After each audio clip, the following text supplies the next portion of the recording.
কদিন আগেই হিউস্টনে এসেছিল ঝড়, সেই ঝড় যেন আরও একবার এসেছিল সিরিজের প্রথম ম্যাচ। যুক্তরাষ্ট্রের কাছে অপ্রত্যাশিত হারে হৃদয় ভেঙেছে টাইগার ভক্তদের, তবুও হাল ছাড়তে নারাজ তারা। বলছেন ঠিকই শেষ দুই ম্যাচ জিতে সিরিজ নিশ্চিত করবে লাল সবুজের দল। ভালো নেই বাংলাদেশ দল। যে প্রাণোচ্ছল সুখী বাংলাদেশ পা রেখেছিল হিউস্টনে, সে বাংলাদেশ এখন চেনা বড় দায়। রাজ্যের সব ভয় ভর করেছে, জেকে বসেছে এক সমুদ্র সংশয়। যুক্তরাষ্ট্রের ক্রিকেট যেন টাইগারদের জন্য আতঙ্কের নাম।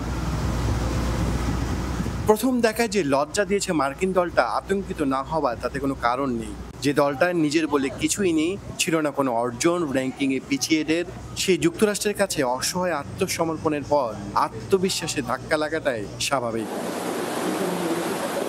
বাংলাদেশ যেদিন যুক্তরাষ্ট্রে পা রাখে সেদিন হিউস্টনে ঝড় হয়েছিল, যাতে লণ্ডভণ্ড হয়ে যায় ভেন্যু প্রেরি ভিউ ক্রিকেট কমপ্লেক্সও। সে ঝড়টাই যেন দিন দুয়েক পর আঘাত আনলো সাকিব শান্তদের আত্মবিশ্বাসে। অথচ হেরে যাওয়ার আগ পর্যন্ত হয়তো তারা ভাবেনি এভাবে হেরে যাবে। এমন হার হৃদয় ভেঙেছিল টাইগার ভক্তদেরও। তবু বরাবরের মতোই আরও একবার স্বপ্নবিলাসী সেই প্রবাসীরা।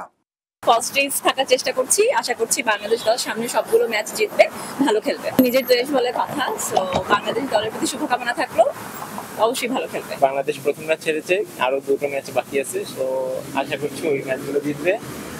এবং বাংলাদেশ টিমের কাছে আমার এই প্রত্যাশা হবে যে কনফিডেন্স নিয়ে খেললেই হবে। হার জিত নিয়েই খেলা থাকে, যখন তখন যা কিছু হবার শঙ্কা। তবে বিশ্বকাপের ঠিক আগে এমন পচা সম্মুখে পা কাটলে পিলে চমকানোরই কথা। যা হোক, আত্মবিশ্বাস ফিরে পেতে তো বটেই, মান বাঁচাতে হলে সিরিজের পরের দুই ম্যাচে জয় চাই টাইগারদের। অন্তত বিষয়টা যে কেবল একটা দুর্ঘটনা ছিল তা বুঝতে খুব করেই ভক্তরা চান একটা দাপুটে জয়।